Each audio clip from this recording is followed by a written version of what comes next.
Nice to meet you. I'm Kunho from Topology. I want to talk a little bit about what we mean by a on-chain reality and an experiment that we do called Shoshin.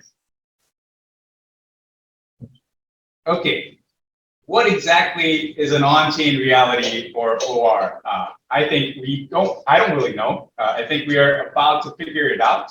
And I think one of our a close friend of mine, or called Guilty Gyoza, he's a co-founder of ours. And we like to define it as laws and constraints enforced on blockchain, with laws and constraints applied to mechanics of these realities, verified on blockchain via zero-knowledge proof and validity proofs. And what we mean by it, I think we will discover as we go along this presentation.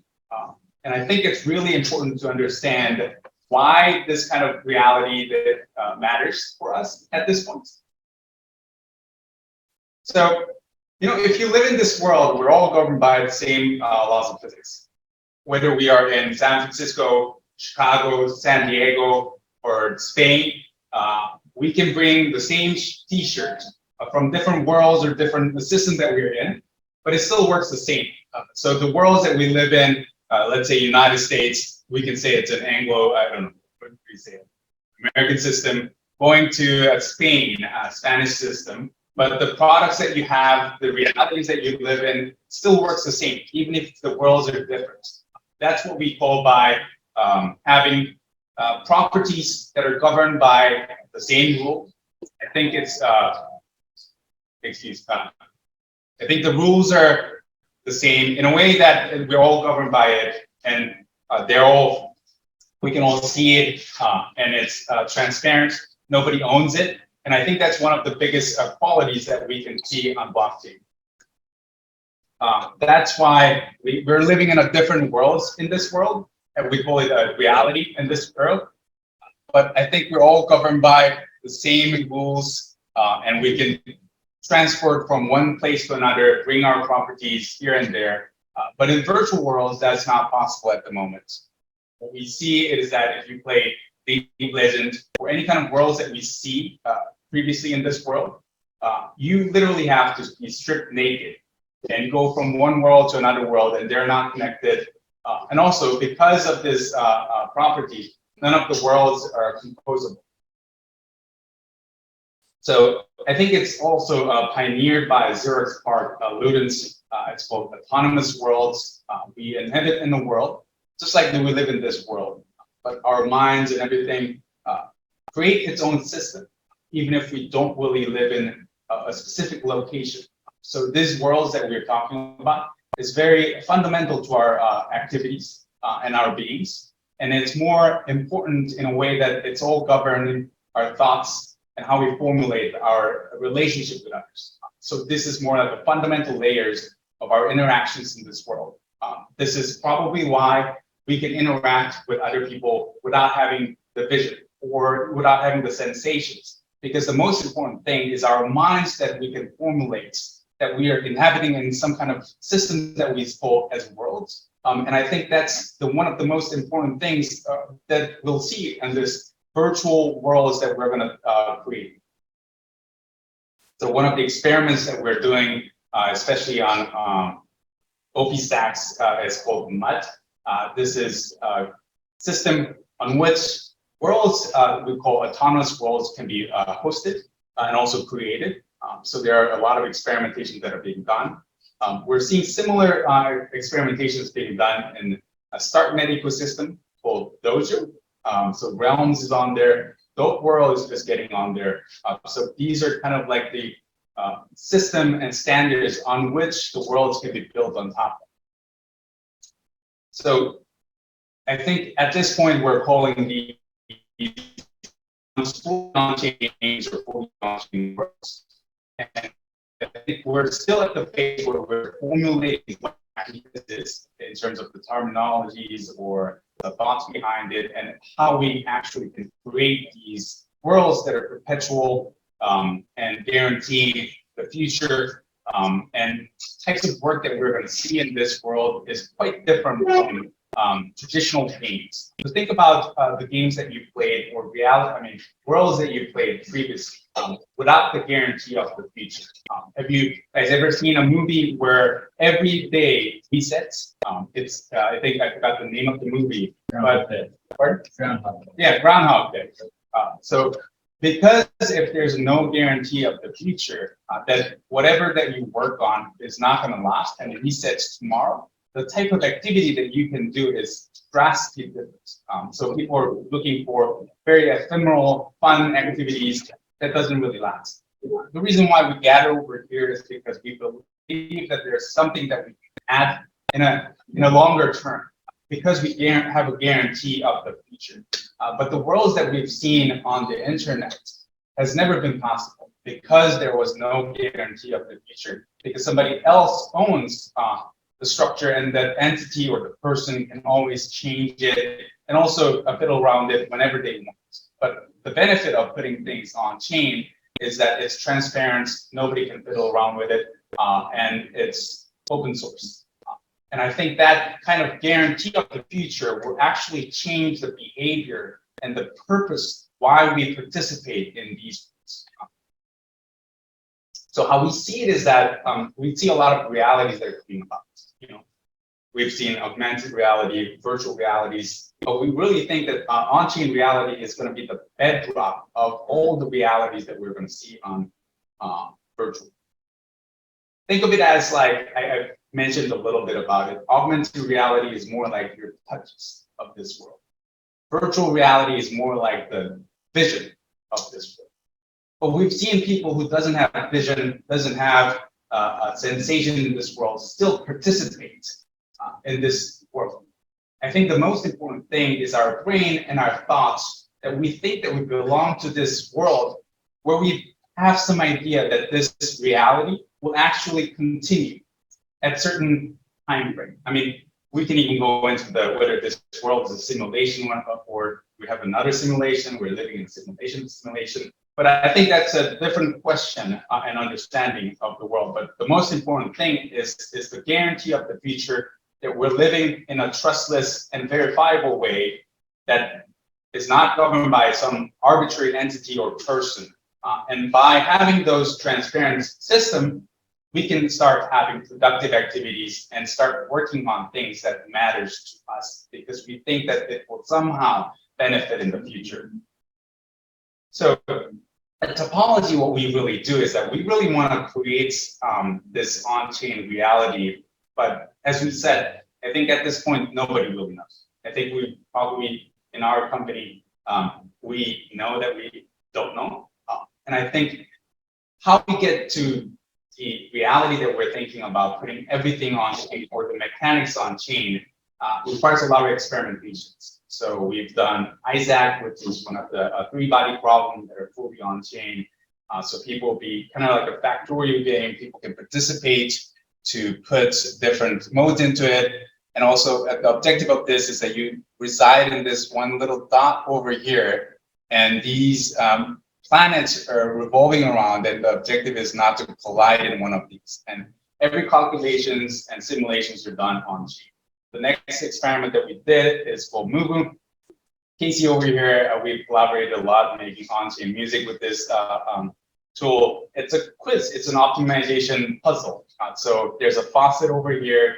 We have sync on the three sides, and we have equations where you can move logs into fire. So it's about, we have a limited set of conditions and how you can optimize your equations to bring log into a fire. And the most people, I mean, this is an experiment that we did that are fully on chain. And I think at this point, we like to say people really don't know what is native on chain, the types of activities that we can do, why people do it.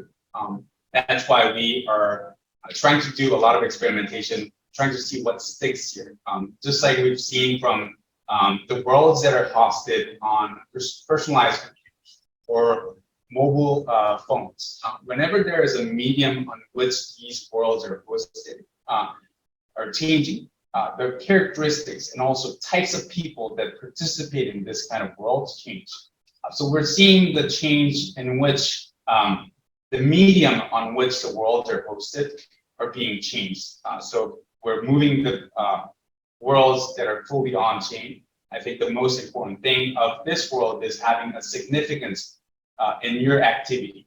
So I think in terms of what is native to on-chain, I think at Topology, we like to say we don't really know, and we like to experiment a lot and try to figure out what sticks in natively on-chain. So the next experiment that we're doing is called Shoshin. So it's a fighting game that people can participate. So it's a lot more fun than three worlds colliding each other and try to escape from it, or a puzzle optimization puzzle that people can do. So as you can see, it's not a real-time fighting game. So how we do it is, has anyone played Football Manager over here? Simulation game. So you strategize your moves, conditions of your agent, and I strategize everything, and Casey over here strategizes everything, and we submit it on chain, and we can see how well our agents fight with each other. So once he submits his, once I submit it, and we can fight, and we can see how these fights will resolve in these steps. So this is a part where we can actually debug and try to figure out what actually happened. So we can see the hitbox and the types of activities that our agents are doing. And these are frame data. So you can see over here, these are the frame numbers. You can actually pause it and look at the frame and see your opponent and your agent's state of mind. So there's a mental state, body states, and all these status. So you can analyze it and understand what exactly your agents are doing. So these are kind of like the logic that you can input. So you can say mental state, if it's closer, you can defend it in certain ways. If you're closer, you can attack in certain ways. So these are kind of like the logic that you can program for your agents.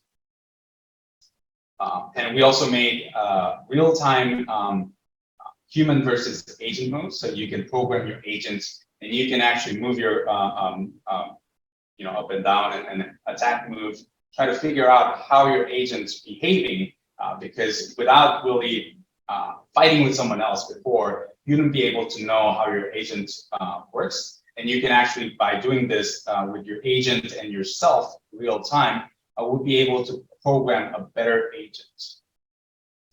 So if anyone's interested in, we're getting play testers, and we are starting our first play test this Wednesday. So happy to see people signing up and also giving us a feedback. And we'd love to know how we can create this grand vision of on-chain reality that are change how we interact in these virtual worlds that are going to come about. Thank you.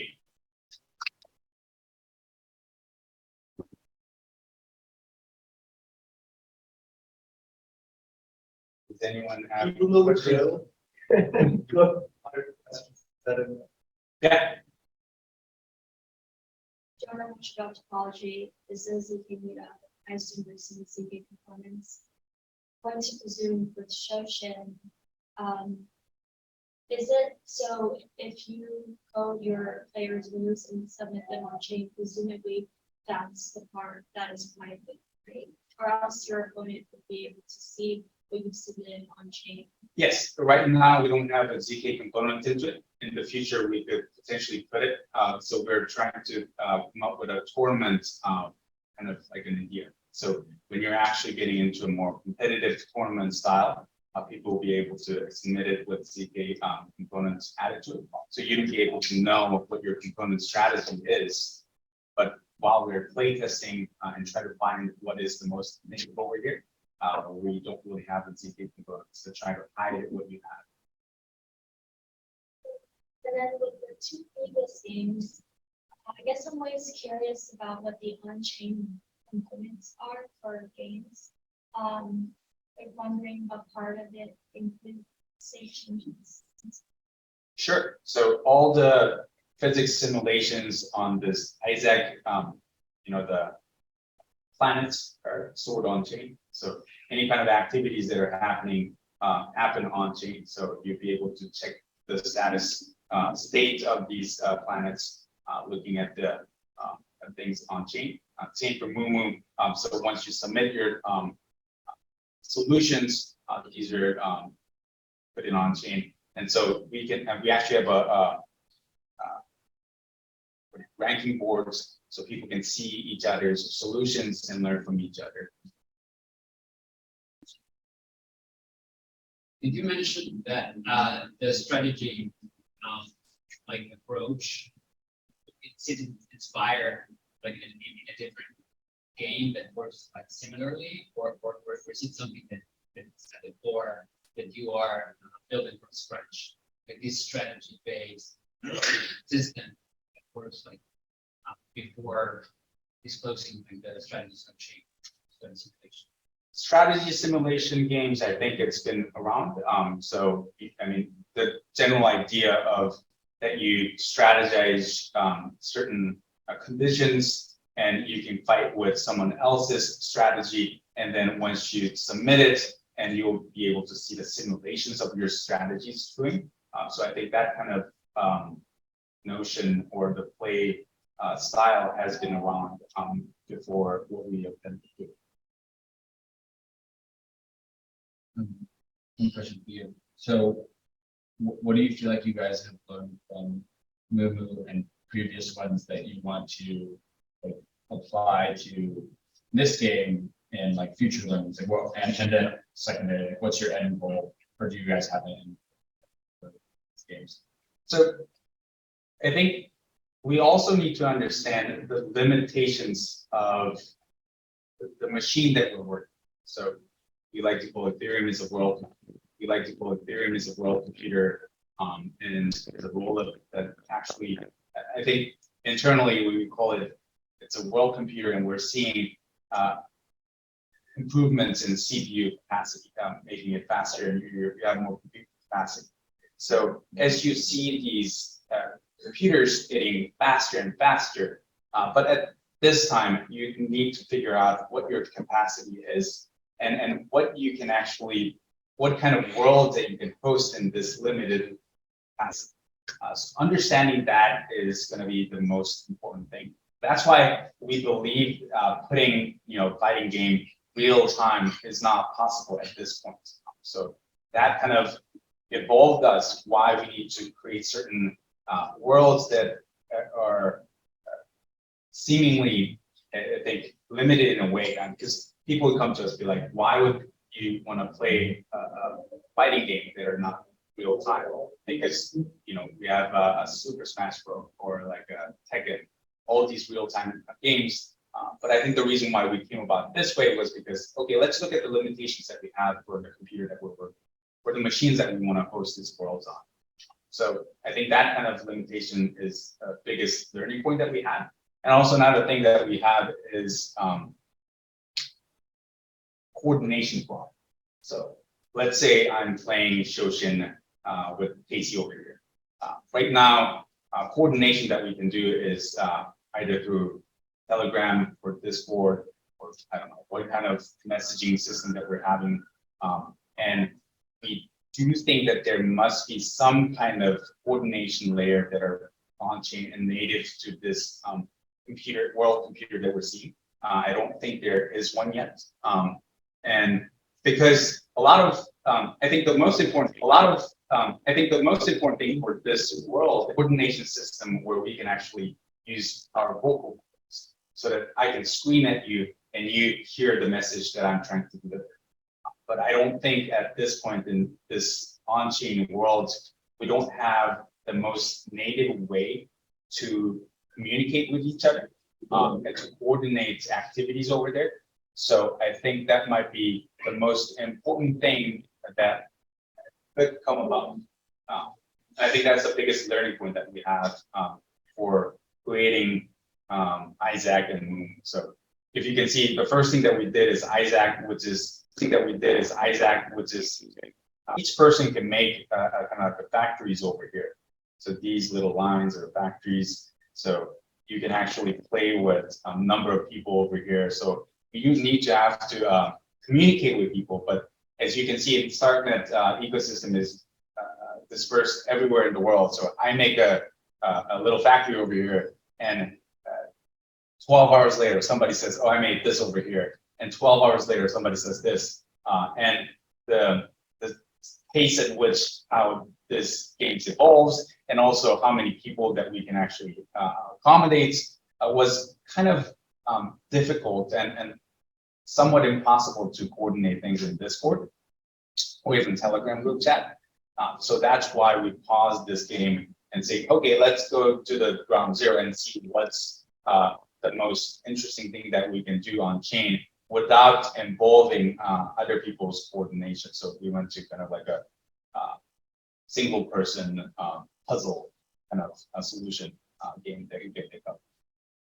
When you think about on-chain communication, how do you think that relates with the concept of finality? Because to me, if you have two players, that's the simplest case of the game, I suppose. And you're only able to confirm for sure someone else's message or update after 5 hours of finality of video L1. That's kind of deal breakers. Do you think that finality came down to a couple of seconds? And that's quite a hypothetical world already. Do you think that would make communication on chains quite native and efficient? I think that's a big experimentation or like an open space that we can experiment on. But I think one North Star that we have at Topology is that the kind of conversation that we have over here that are passed in vocal cords and through sound waves are not recorded and doesn't really stay unless otherwise we intentionally try to record it somewhere else. And I think that kind of I guess thoughts will go similar way. And we are thinking that maybe this kind of simple communications might not need to be stored on chain. And there might be a different way that we can experiment in a fun distributed way. Yeah, just following up on this discussion, there some guy in their foundation proposed saying people for which is the net charting that for each of the transaction they can carry one block of information to. So for basically I guess for the game itself, if more players are interactively communicating, is there any way your infrastructure that can just like carry the block of information and pass along to the validator and then they come back? That's a very interesting line of thought, and I think we empathize with that, and we're actively looking into how we can actually host that kind of communications purely on chain. Not necessarily that we have to store them, but in a creative way. So I think that's why we're fascinated in a way that we're hosting. So we're thinking of it as like there's an on-chain reality or whatever we want to call it. There's autonomous worlds that are within these big realities, just like we're living in this reality, but we have worlds within realities. And the most important thing is that how can we coordinate these nodes that are participating in this world and reality. And I think we do not have that kind of infrastructure. So I know that it requires a lot of work, and I think internally we're thinking there needs to be some kind of a visualization layer to host or accommodate these on-chain reality, whatever we want to call it, and be able to host worlds within these realities. We could call it, I don't know, kind of an operating system for this world computer or visualization layer of this world computer. But I think that area is a very fascinating area that we're looking into. Yeah. Question: what's the limit of this on-chain reality? Like, a lot of this front-end stuff, for example, that's typically done by JavaScript. Are you like downloading that from Onchain? Oh, wait a minute. My mother's calling me. Sorry. Okay. Welcome. You will. We're not going to extend that invitation. Yeah, go ahead. Yeah, so I'd like to ask a clarifying question. How do you define, what kind of limit are you talking about? Are you talking about the computational limits or storage limit or? Yeah, just like what is the extent when you say on-chain reality? How much of like this reality that on-chain? So theoretically speaking, if we have an infinite timeline and we have this thinking that, okay, we're seeing these world computers CPU getting faster and faster, and if we can actually have a recursive, CPA rollups coming up, your CPU can actually exponentially get faster. So in the future, that could be possible if we have, but I think we're seeing in an age where, let's say, we're posting a website on the internet, but we haven't really figured out or don't have the HTML standards or where we can host these websites or not even have the web browser that can visualize the HTML format that we have. But theoretically, I don't think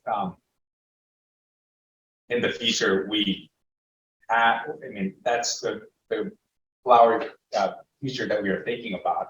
But to when and how we're going to get there, I think it's a big question that we have.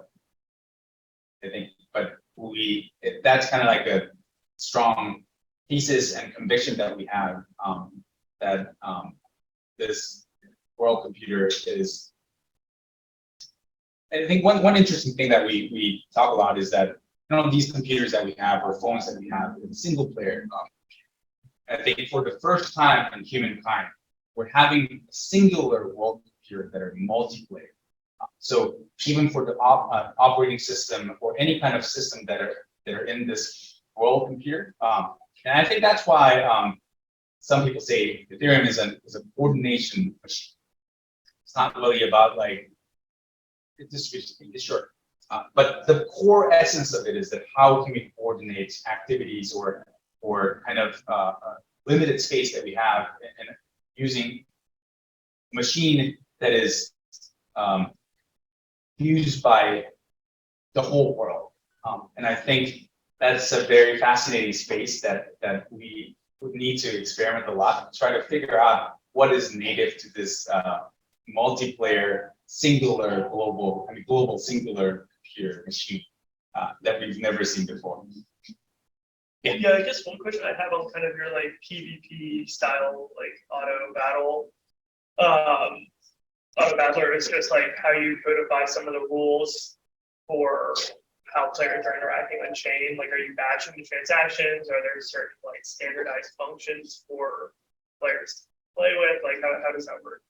I think we're play testing it and it's changing very actively. So I think once we publicly release it, that might be a better place to kind of explain what we actually really at that point. Got it. All of these games, they seem to have like these sort of common abstractions, like as whether it's single player or multiplayer, where there's a frame rate to these sort of realities, and whether it's Kunho or Isaac or Shoshin. And I was curious if you and Guilty have had sort of thoughts about the general sort of abstraction model. We've got Dojo, and then we've also got these. And I'm wondering, is there sort of this simpatico sort of, maybe speak to that. I don't even know what I'm asking, but generally these sort of different models for these on-chain realities, and how can they relate? Because obviously done incredible work. So yeah, I think that's a great question. I think Dojo or Mud.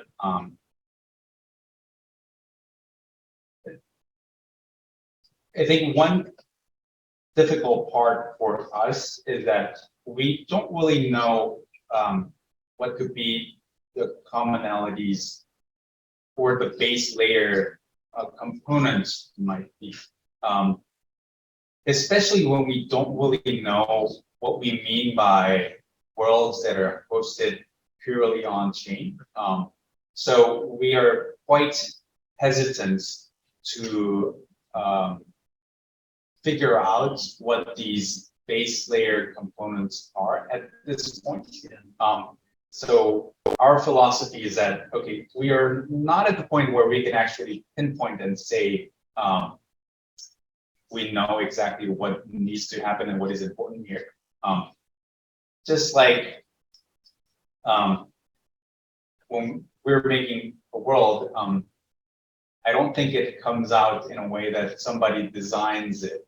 You know, how this earth came about is not something like some god coming on to be like, hey, humans have to look like this, animals have to look like this. We've evolved it, and by looking back, we kind of can say these are the components that are similar because they evolved from same roots or something. So in that philosophy, I think we don't want to say we know definitively at this point what these components are. But sometime in the future, when we know what is purely native and interesting in the field, we should be able to factor out common components. Yeah. But I think there are two different approaches in this, just like Mud and Dojo. I think both are very worthy endeavor. And I think at some point we'll probably come to a commonalities and kind of see, because I think the feature that we see and the conviction that we have about fully on-chain worlds is the same, but just that how we go about there might be slightly different. But that doesn't mean that one is better than the other, or one will get to the place faster than the other. I think it's more of a very collaborative and iterative way of learning from each other.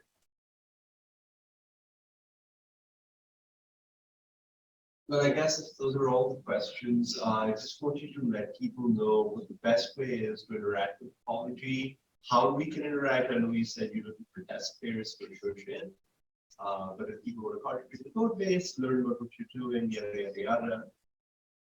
Easiest way is to Twitter DM us. You can either DM Topology account or Guilty Gyoza or I myself, or join this Telegram group and just say, hey, like I'm interested in X, Y, and Z. We're always looking and texting people. And also, if you join this Telegram group chat, there is like a waitlist where you can sign up for the Shoshin playtest. So if you're interested in playtesting it, you can fill out the Google form and we'll inform you when we think it's good for people to join in for future playtests.